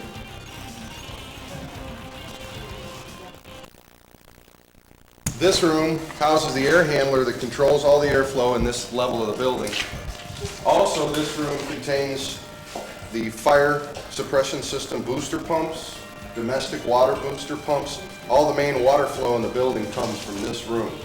And as you can see, that's all the pipes that go over to those chillers, conveys through here, continues out down that corridor, and eventually it'll go up 7 floors to the top. Those hanger beams, they'll get fireproofed afterwards. No asbestos. Generally, they come in and they fireproof all the structure. And once these men come in and start hanging pipes, they have to kind of improvise and put their own steel up. As that's not a structural member of the building so much, it's not as important that it's all done at the same time. On the other side of this wall, we've got just typical, I believe it's the sheriffs and the personnel, their locker rooms and things are down there. And around the corner, that's just a general purpose corridor.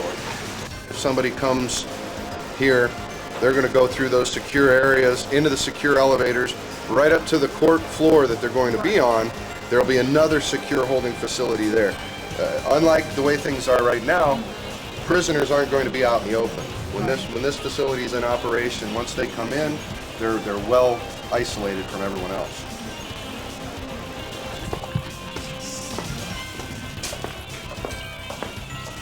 We're scheduled right now, and we're right on track, I believe, to be turning the building over late spring of 2004.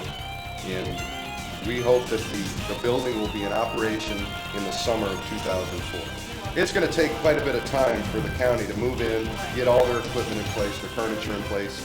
So we're looking at in the summer of 2004.